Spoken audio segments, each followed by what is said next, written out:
The majority of the American people, even the recent polling, shows that 60% of the American people are unhappy with their choices.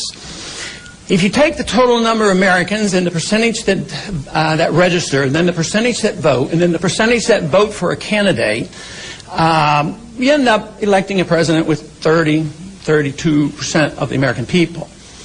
And because they have been more or less conditioned to believe, well, the two candidates are different and we have to vote for the lesser of two evils, they end up voting, half the people who vote for the president are voting for the lesser of two evils. And so therefore 16% of the American people essentially are saying, hey, I like this candidate, and they vote for the president. You know, yesterday I had a phone call, the first phone call that I personally received or had received from anybody in the McCain candidacy in his campaign. They called, and it was a bit of a surprise to me because their request was that I endorse John McCain today. And I said, well, I don't like the idea of getting about 2 or 3 million people angry at me. So, but they were serious, and it was a respectful call, and the argument was he would do a little less harm than the other candidate. And, you know, we just don't need to do that anymore.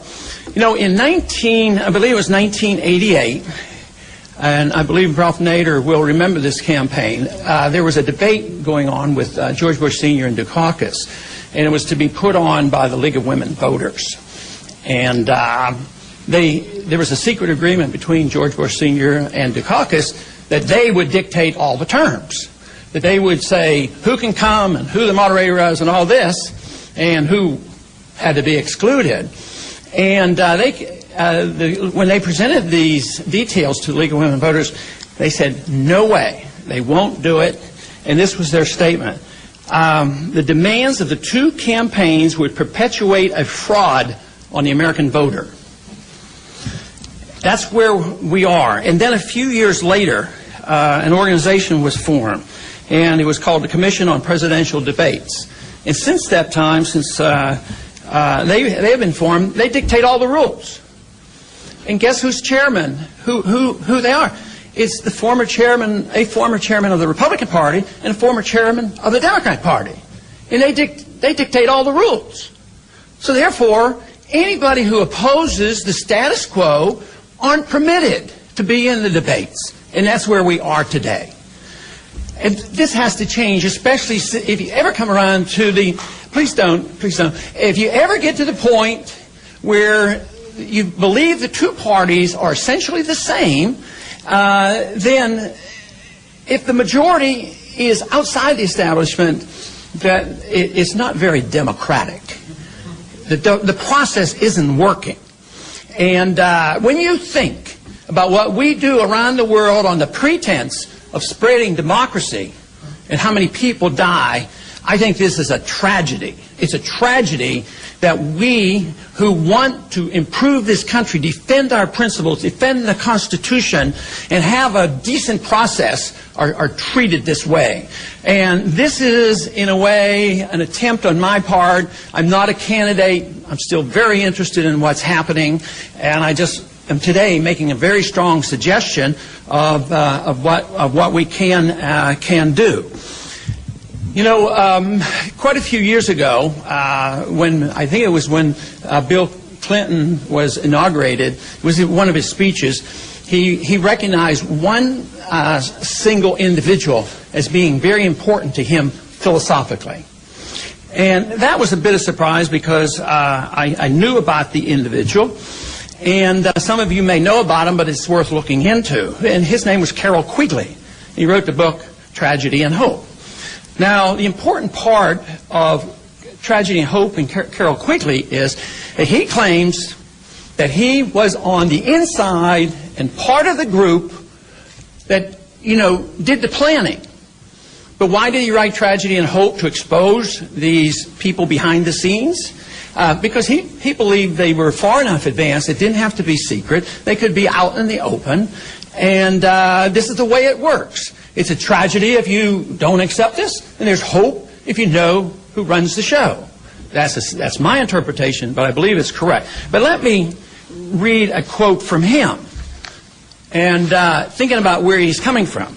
He says, the argument that the two parties should represent opposed ideals and policies, one, perhaps the right of the right and the other of the left, is a foolish idea, acceptable only to the doctrinaire and academic thinkers. Instead, the two parties should be almost identical, so that the American people can throw the rascals out at any election without leading to any profound or extensive shift in policy. I mean, I think that is a profound statement, because it tells us what's going on and why things don't change. So we here today are trying to say that we represent the majority. We deserve to be heard. They deserve to be in the debates. And you say, well, how can they be? They're minor candidates. They don't have enough support. If you'd have everybody get in the debate. Well, you know, there's a simple way for cutoff, because it's true. If you had 200 people who filed for the presidency, you can't expect the individuals to be on the stage. But there is a good way to do it, and that is to have any candidate who has gone through the onerous process, which is so biased against this, and are still on enough states that they theoretically could get enough electoral votes to win, they ought to be in the debates. And that is what our goal is. Now, what are the odds of this happening? What are the odds that the commission on the presidential debate all of a sudden will become fair and balanced? None. Absolutely none. So what are we going to do about it? We come together. And to me, it's fantastic that we've been able to get 4 candidates together on this set of principles and agreeing that it's the process that they're begging to change. And this to me is remarkable and important. So what else can they do? Well, I think the 4 candidates very well could get together. That generally is something I had to do in the primary race, you know, exclusion, don't do this, marginalize. We would just go and have our own.